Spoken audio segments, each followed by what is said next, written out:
Welcome back to Mind Polish.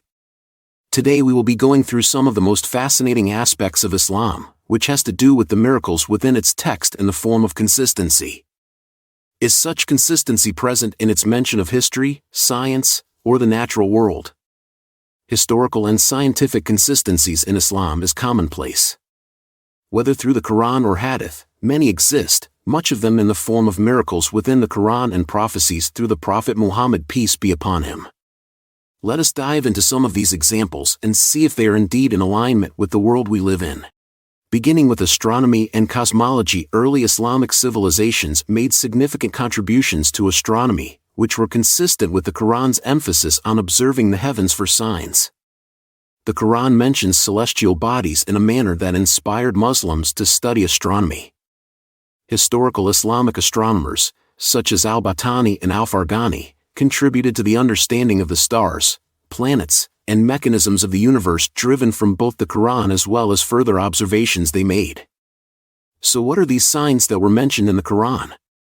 The Quran mentions in the most eloquent of ways that the sun and planets move in an orbit, perfectly measured. But it also mentions the importance of the sun, moon, and stars to people. Whether it is to know the time, direction, or to wake up and sleep. Only in modern days did scientists discover that each of these elements have an orbit, even the sun, which scientists thought was stationary. Next is hygiene and medicine. Islamic medicine in the European medieval period was influenced by the Hadith, sayings and actions of Prophet Muhammad, and the Quran, promoting hygiene, quarantine when facing epidemics, and ethical medical practices as well as medicinal recommendations for different ailments before science was a thing. Scholars like Al-Razi and Ibn Sina, Avicenna, made groundbreaking contributions to medicine hundreds of years after the revelation of the Quran and Hadith, which were consistent with Islamic principles encouraging the preservation of life and the pursuit of healing. The Prophet, peace be upon him, mentions that there is no disease in which there is no cure, except for aging, but also that you should seek healing. Modern science is consistent with the prophecy, in which almost every single disease that exists has a cure. But also that aging is a disease. So in the midst of the different diseases that ravaged Europe in medieval times, Muslims were almost immune to things like the Black Death, since they already knew about quarantine, and the importance of an ill person to not cause harm to people around them. Above all of that, the act of ablution, which Muslims perform multiple times a day, encourages hygiene and cleanliness all day long. These actions were only adopted by the rest of the world in modern times. The miracles of mathematics, the development of algebra by scholars like Al-Khwarizmi was partly motivated by Islamic inheritance laws described in the Quran, which required precise mathematical solutions. The mathematical advancements in the Islamic Golden Age were in harmony with the Islamic value placed on knowledge and learning. But, not only did the Quran inspire such people to learn math, but the Quran itself is a mathematical marvel on its own. With numerous mathematical miracles within the Quran and its order, many people are in awe with things like the mention of iron and the numerical miracle within that surah, among many others. Not to mention the ring composition of the book. Embryology is also another avenue where the Quran discusses scientific information that was unprecedented. Quranic verses related to human development inside the womb have been cited as being consistent with modern embryology. The description of the Quran of the creation of human beings in their mother's womb is that these creations are in three darknesses. These have been identified as the anterior abdominal wall, the darkness of the uterine wall, the darkness of amniochorionic membrane. But, it doesn't stop there, these darknesses align with stages of development as well. Not only that, but when it comes to the embryo itself, starting from a drop of sperm to becoming a fully formed baby, the descriptions of these phases are consistent with modern science. Starting from a sperm, then a leech-like shape, then to a chewed-like form, and from it bones are formed, and these bones are clothed in flesh. Water in its cycle is another one. From a scientific aspect, the Quran describes the water cycle, how rain originates, how it gives life to the earth, and how it's a cycle. Example, Quran chapter 30 verse 48 or chapter 23 verse 18. These descriptions align with the modern understanding of the water cycle, including evaporation, cloud formation, and precipitation. But they also align with how all life on Earth depends on these sources of water, as without them we would be in eternal drought. But the cycle of water isn't enough. Every living thing is made out of water, is a claim within the Quran that predates the world's knowledge about this fact. The Quran describes that Allah made from water every living thing, Quran chapter 21 verse 30. Another verse describes how Allah has created every animal from water. Of them are some that creep on their bellies, some that walk on 2 legs, and some that walk on 4. And that He creates whatever He pleases. It is only through modern science that we now know for a fact that living things are mostly made out of water. After all, water is life.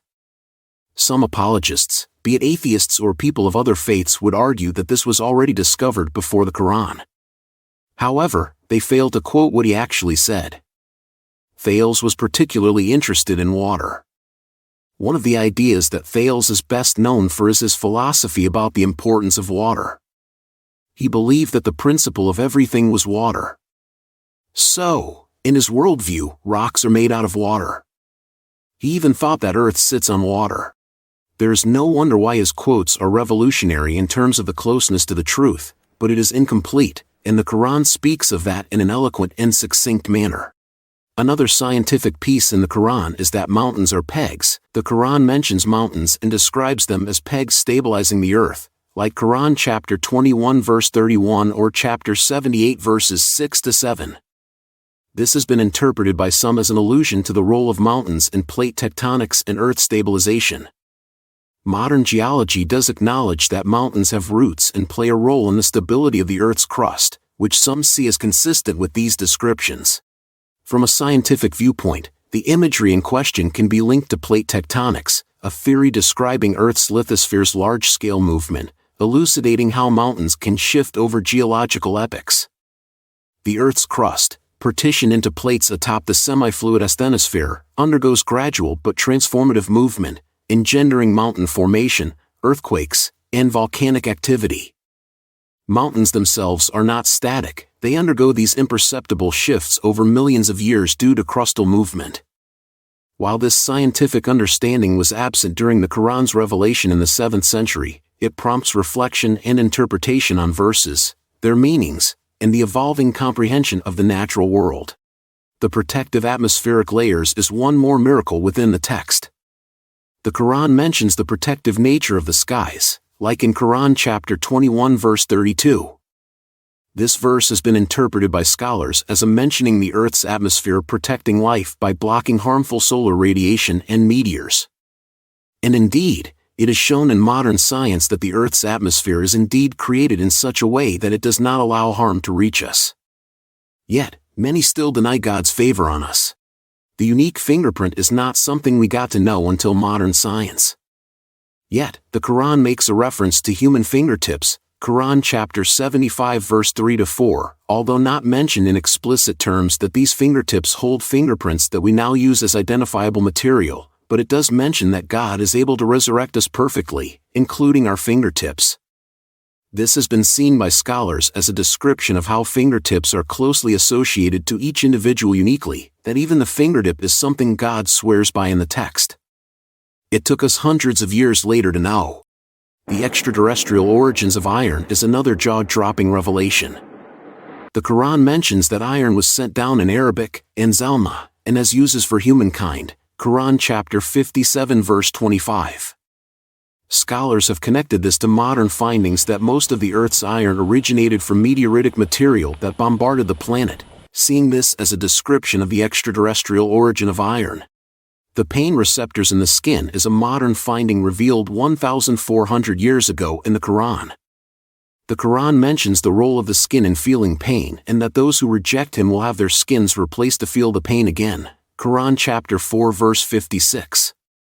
Such a graphic mention of those who openly disbelieve in God. But what is magnificent about this verse is that modern science uncovered that pain receptors are indeed located in the skin, which scholars interpret as a scientific insight within the Quran that was never discovered before. In the Quran, the spider that builds a home made out of a web is a female. Science provides proof that spiders that spin webs are indeed females. In the Quran it mentions, the parable of those who take protectors other than Allah is that of a spider spinning a shelter.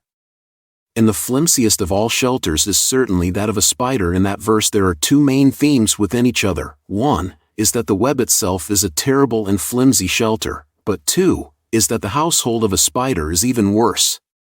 Considering that the female kills its mate and discards him, and when the little spiders hatch, they kill their mother as well. Deep seas and internal waves is another revelation to marvel on. The Quran describes the darkness in deep seas and oceans, where light diminishes or disappears due to waves upon waves, in Quran chapter 24 verse 40. It also mentions a barrier between two seas that meet yet do not transgress, mix, in chapter 25 verse 53. Modern oceanography confirms the existence of different densities and salinities in ocean waters, leading to what can be described as internal waves and distinct bodies of water that meet without mixing immediately, acting like a barrier. This understanding aligns with the Quranic description, fascinating some readers regarding its reflection of natural phenomena. Environmental conservation is an essential part of being a Muslim. Islam emphasizes stewardship of the earth, with teachings on conserving resources and not wasting them, like in Quran chapter 7 verse 31. Indeed, extravagance is not a Muslim trait, modesty and moderation is. This principle is increasingly relevant in today's context of environmental challenges, such as climate change and resource depletion, but also as a means to reduce human consumption and corruption on Earth.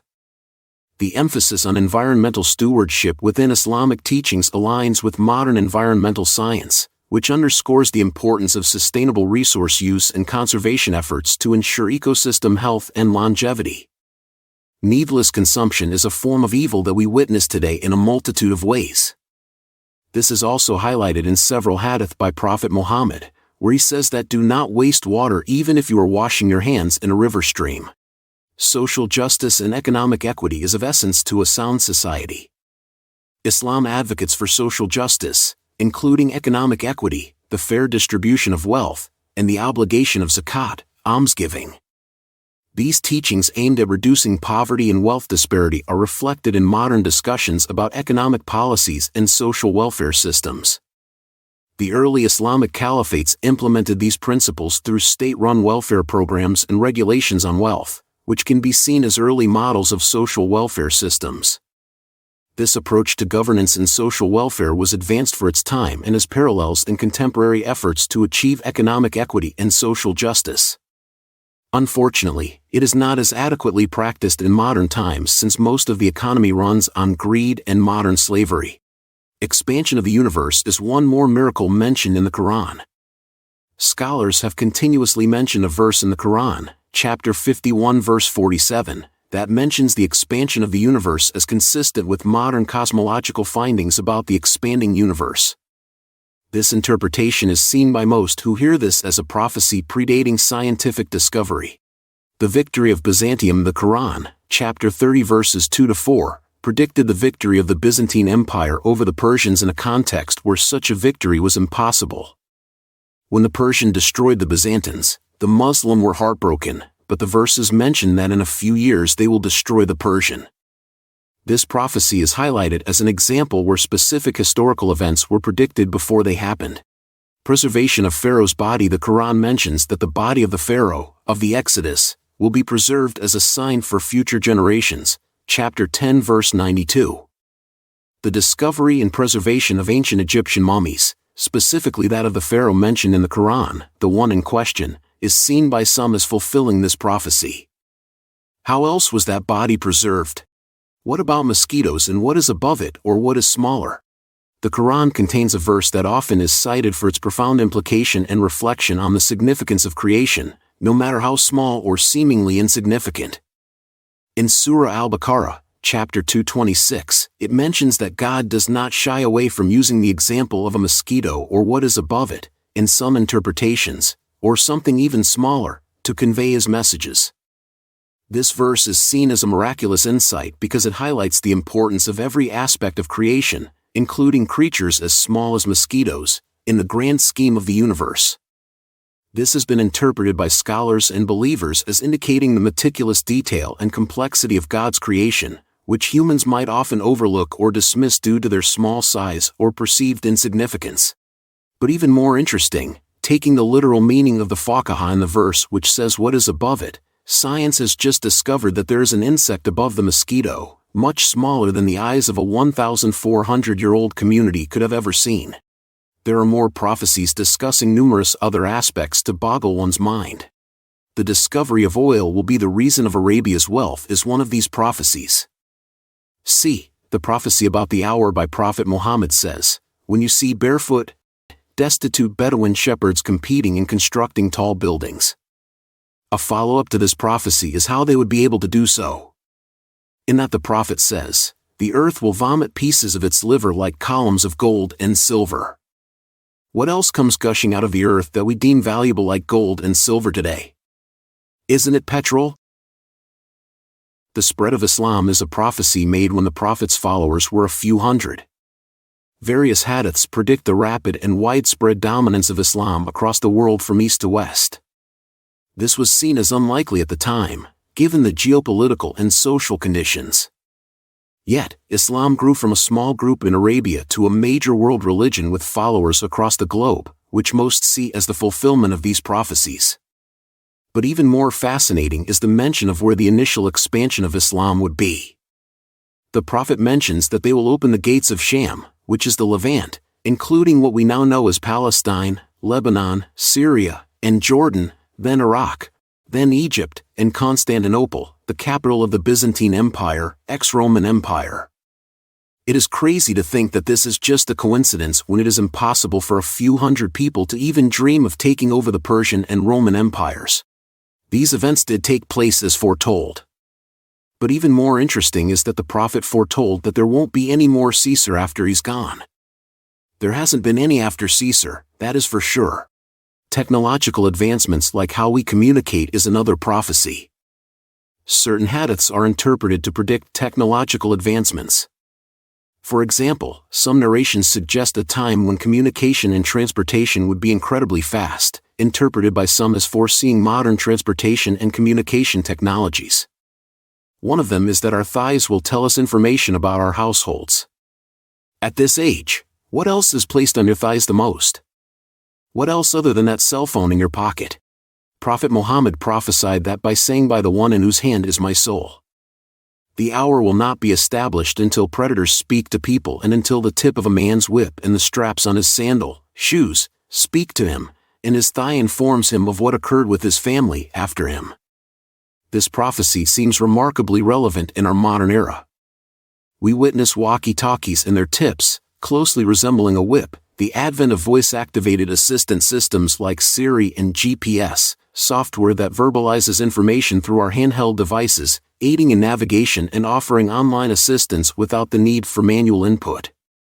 The notion of shoes communicating has also materialized with innovations such as Google's talking shoes, which integrate technology into footwear, precisely in the area of the shoelace as referenced in the prophecy. Moreover, the prophecy's mention of a man's thigh informing him of what is happening to his family after him is strikingly analogous to contemporary technology, particularly mobile devices like cellular phones, which are often kept in front pockets on top of our thighs. With advancements like WhatsApp and Skype, individuals can stay connected with their families remotely, even engaging in video calls to see them in real time when away from home. Thus, the foresight embedded within Prophet Muhammad's words resonates vividly with the technological marvels of our time. End times prophecies are countless.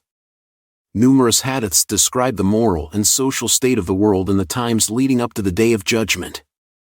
These include prophecies about widespread injustice, the breakdown of family structures, and the prevalence of promiscuity as well as dishonesty and trust issues.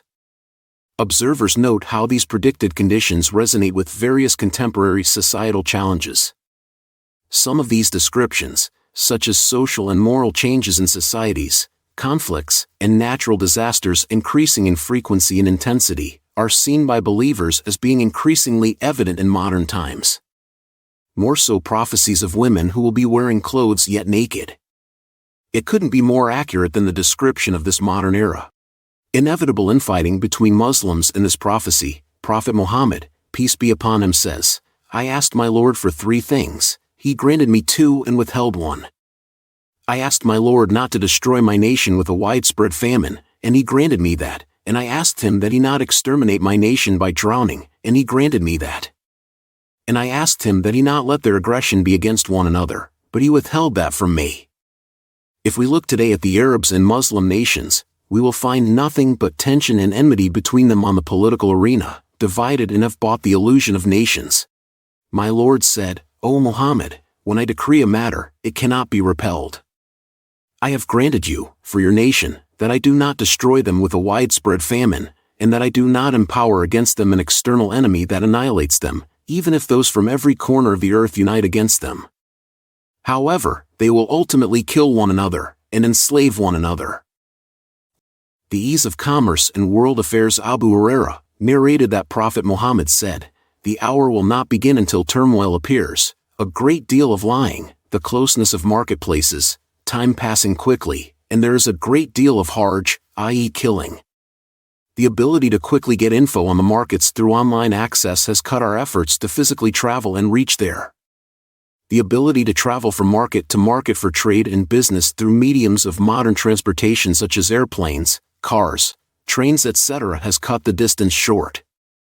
Thirdly, there is no doubt that with internet access and television channels one can access all information on whatever markets one wants to know about. Nevertheless, the words also imply that there will be much lying and manipulation of the forces who control the markets, which is also very clear to see. The corporate elite controls our access to things in the market and even influences us by the use of deceiving marketing tactics.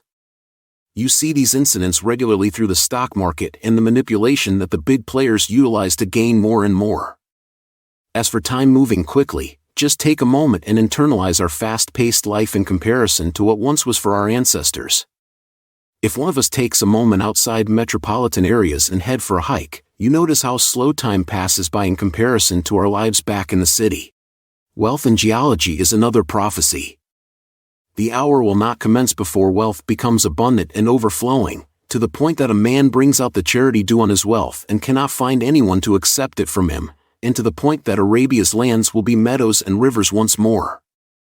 No one who hears about this is convinced by anything else other than this prophet must be mentioning this age of abundance, as well as Arabia's geology turning green right now. Acknowledging earlier hints of this prophecy regarding unparalleled affluence, the lifestyles prevalent in today's first world exemplify a level of luxury unmatched in 99.9% of recorded human history. Even individuals facing financial hardships enjoy home comforts surpassing those of ancient kings, with recliners more inviting than royal thrones and climate controls adorning their walls. Access to transportation has transformed once grueling month-long journeys into mere hours of entertainment.